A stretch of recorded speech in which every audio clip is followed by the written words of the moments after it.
I've seen the trailer of Call Me Bae and it's really entertaining. Thank you. Ananya, I would like to start with you because we have seen Niharika and Muskan having forayed into OTT earlier. This is your debut on this platform. What prompted you firstly to venture into this space? Did you probably feel FOMO because most of your colleagues in Navidism are seen in a lighter zone? I actually didn't feel FOMO because when I took up the show, no one was really doing a long format. At least I can't think of any of the people my age at least or my direct colleagues from film who were doing OTT. So for me, the biggest selling point was the writing, because I remember when Karan had told me about the show, it sounded really, really exciting as an idea. But I was like, it was just an idea, and I was like, will it ever happen? Will they ever make something like this? Because for me, it would be like a dream role to do something like this. And then they sent me 8 episodes in a go, and when I read it, I was like, oh my God, I'm gonna die to be a part of this. Because as a character, obviously there's so much to do and there's so much to chew on, there's so many layers to her as a character, and there's a full journey, the audience really goes through everything with her. So that was very exciting, but not just the character, I think even the story that it is. Obviously it's very light and fun and happy, but there's also something we're really trying to say by the end of the show. There's a big message there. And every character, if I wasn't Bae, I would love to play literally any other character in the show, because everyone is just having so much fun. So yeah, there was no way I could not do this. And is it like a full circle for you because you made your movie debut also with Dharma, and this one is Dharma's like, family for me. It's my comfort, happy zone, and they've given me everything. I've dreamt of being a Dharma hero, and I used to literally play that on loop and like cry at home. It was my dream to be a Dharma heroine, and now I'm so grateful and lucky to call it home. Oh, okay. Like, you both have already forayed into OTT. And the kind of shows that you've done before, as in Fame Game and Patal Lok, it's completely different from what this one is. What was it that specifically interested you the most when this offer came, and how did you both become part of the show? Auditioned. Okay. Auditioned. The audition is what interested Yeah, No, she said she got the show I got through the audition. show through the audition. Oh, the question is what? I'm sorry, I'm Both. I asked both, yeah. How did you get the show, and what interested you about the show? Oh, okay. No, audition, yeah. Same. Okay. Yeah. And then I think, so the only thing that I had read till then was the scene where Tamara is introduced, and I felt like the writing was very fun. There was like a rhythm to it. It was very interesting, and it's also a zone that I hadn't done before completely. So that was very interesting. And then my first meeting with Colin was when I was called in to meet him. Obviously he liked the audition. He was wonderful about like meeting me and wanting me to play Tamara, and also realizing his vision for the show and what it is as a whole. And then when I read it, that was what got me in. Honestly, Colin was the reason why I'm doing the show. For me, it was like the character was very colorful, and like I knew that I could like up the ante a little bit with my mannerisms, and like, I knew I could bring a lot to the character. I feel like I really enjoy that, like larger than life kind of performances. I think people don't understand sometimes that that's really tough to do. Yeah, for sure. Like in a controlled way. It has to be done tastefully. But even to do that, like to go all over the place like that is not easy. And it's fun to like, so that playground was very fresh for this character. So I was like, I want to do this. Okay. Ananya, for you, did this show felt a little closer to your, maybe in some ways, but closer to you or your life? Not really. I feel like a character that's the closest to me has been Ahana from Kho Gaye Hum Kahan. That's one that I could really be like, okay, she's very similar to how I am. But with Bae, I've really not lived the life. For me also, I was like, what is she saying? What is she doing? Because she comes from uber privilege and this life in Delhi where she's been very protected. And I've lived in a very liberal household. I was always allowed to be whatever I wanted to be. My parents never said that you can't do this because you're a girl. And with Bae, she couldn't do a lot of things because, she was a girl, and her brother was allowed to do so many more things. She was meant to be married off at a very young age, and that life had been decided for her, and my life has been very, very different from that. So actually, on the surface, there are more differences with Bae than similarities, but the more that I went into the character, there are some really lovely things at the core of her that I wish I had as a person. Like? She's very positive and very kind to everyone around her, and she always chooses to see the best in people, and these are qualities that I would like to have. But I mean, given the reason why I asked you this is because you're dialing up to the perception that so that certain people have, that you would have had this kind of life coming from a privileged background and all of that. I think people have that perception, but I guess the more you get to know me, I think people would realize that I'm not like that. And at the end of the day, it was a task to become Bae and to play that character, because as Muskan said, it's not easy doing that kind of acting. Like, I don't talk like that in real life. I don't make those expressions. I was making them a lot when I was shooting Bae, but it was like it takes a lot of practice, because you can actually end up also looking like really funny when you're making certain faces or saying certain things. You have to find the fine line between being caricaturish and actually finding a character. So it was not easy. It was tough having that energy, figuring out comic timing, because I'd never done comedy before, My dad is known for comedy, but I'd never done it before. So there was a lot of things to be worked around, Okay, a common question to all three of you. Given the fact that this show is light-hearted in a way, because what we've seen on OTT largely is intense and crime dramas and political dramas and all of it. How is it for you as actors also to dabble into this space which is light-hearted, probably after doing shows which are so heavy that you both have done, and then for you also Kho Gaye Hum Kahan was kind of intense? I think for all of us, it was like a breath of fresh air. We all really enjoyed coming on set and just having fun and playing with each other. Even I was coming from Motwane sir's film, and I had done Kho Gaye before that and another film. So the first day when I was being very subtle and doing some very subtle internal acting, and Colin was like, "Ye yahan nahi chalega. You need to like put the energy up." And it took us a few days to find our rhythm, but then I think we all kind of found the tone together.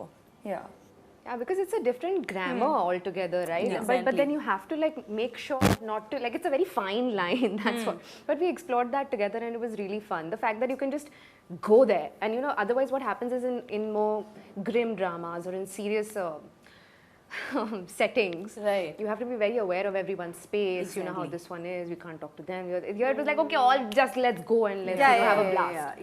I think like when the camera was off and when the camera was on, I feel like we used a lot of what was off camera on camera, because we were just allowed to really like get to know each other, have a lot of fun with each other. So shooting it was like a breeze. We didn't have to like go into these spirals and try and channel that on camera, which was really nice. It was nice. It would have been really fun on set as well. So much.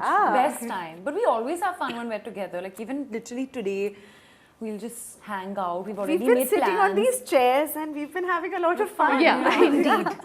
Okay, any Hollywood or maybe Bollywood chick flicks that are your favorites? Or probably you watched it just to get a grasp of before venturing into this show. I didn't watch anything directly before, but it is my favorite genre. Like I love Clueless and Legally Blonde and Aisha, and Pooh has been, everyone knows I'm obsessed with Pooh. What are some of your shits? I love Mean Girls a lot. We just made a plan to watch Mean Girls. Mean Girls is so much fun. Nothing that I watched before the show to understand about the show. I was letting Colin and Ananya sort of lead the way in terms of tonality, and I was just like following the script in them. Oh, okay. Ananya, is there, because I mean, when you actors often who have dabbled on OTT, they often say that when you work on OTT or when you work on a long format show, you can work a lot on your character. It gives you more space in that sense. So was that one of the reasons that prompted you to take up an OTT show? Because the movies that you did, especially the ones where you garnered a lot of appreciation for the roles that you did, be it Gehraiya, Kho Gaye Hum Kahan, and those characters were something that people really liked, like how you went deep into it. So do you think this show probably came at the right time for you as an actor also in a way? Yeah, for sure. I mean, even though when you do a film, you still have the same amount of work and backstories, you don't have that much screen time to show all of the facets. Some of the stuff just gets lost in, subtlety and, what's that word? Context.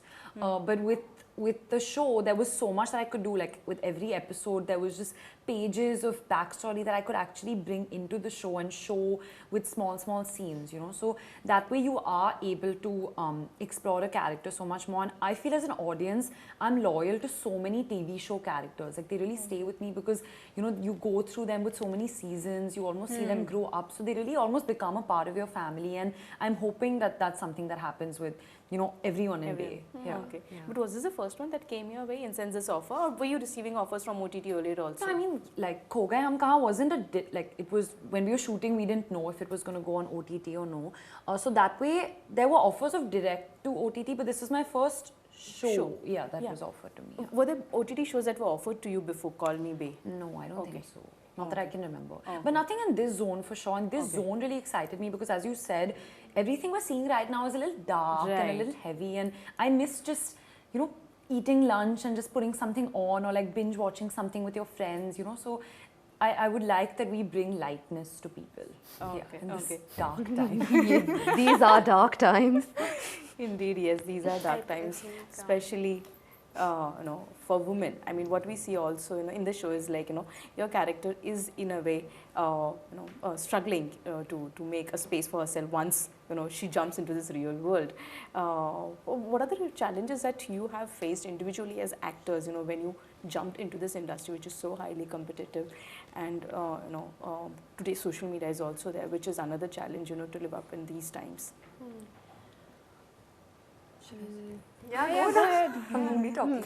I would say like fighting perception, because I feel like when you start out with a certain kind of film, you know, people kind of put you in a box and they would expect just the same thing from you. So I think fighting perception of what the audience thinks of me, and also I think within the industry, the kind of work, you know, when you do something, people give you similar work, you know. That's just how it goes. When something of yours does well, then you keep getting offered the same The stereotype. thing. Yeah. And I think it's up to us as actors, if we have that position where we can say no. Your no's are sometimes more important than your yeses, because that kind of defines you as an actor and a person. So I think, you know, sometimes you can be scared like, oh, this is such a big opportunity. What if I say no to this? But in the long term, it's actually doing more good, because you're not feeding into a stereotype, you know. You're reinventing yourself, you're challenging yourself and doing something different. And that might mean missing out on something that seems big, but actually you're choosing growth over... I think she's really hit over doing something similar or like... But I think she's hit the nail on the head, right? Because I feel like making choices is such a... Sometimes a lot is at stake, you know, like I had to realize that the word no had a lot of power, and I had to use it where I felt uncomfortable or where I felt like this was not right for me.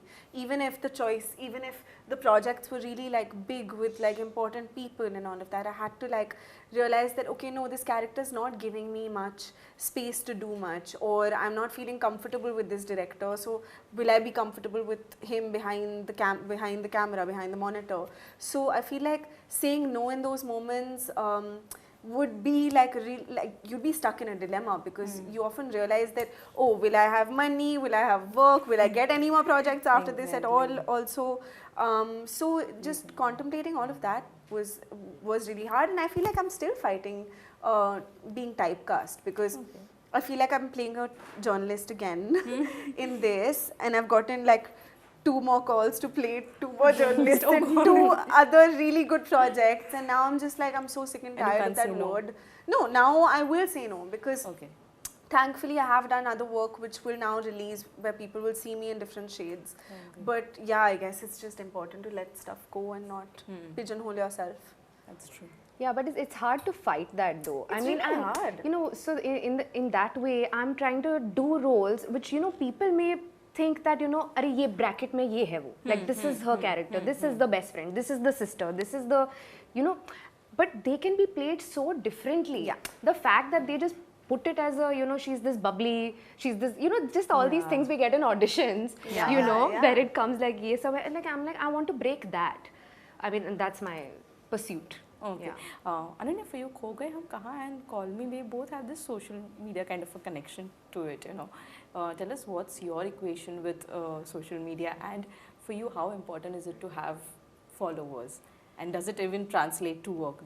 Because that's the perception. I don't think so. I don't think having an Instagram following directly translates to people coming in and watching your films. It doesn't, because I think that's been proven in the past. That doesn't really.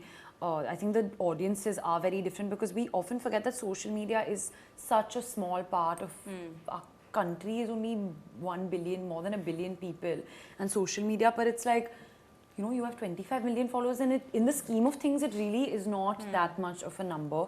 I feel like in general now, with a lot of films and shows, you will see social media being there as maybe a side character, because that's just a sign of our times. You know, it's like a third character in all of our lives at this point. A lot of our relationships, equations with people, they all are influenced a lot by social media. So in general now, a lot of films that are about the Gen Z and the young generation, they will have to have social media in it.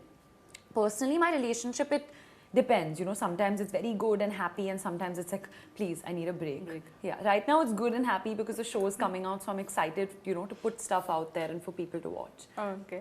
Okay, has there been a discussion about Call Me Bae season 2, and for you both, Fame Game 2 and Patal Lok 2? So only twos. I have no Only twos, idea. yes. I honestly have no clue. So Patal Lok 2 has been shot. Yes, it has been shot. It has been shot. I'm not in it because it's a completely new story based in the Northeast, and I can't wait for it to come out because I've heard that it's bigger and better. Oh, great. Yeah.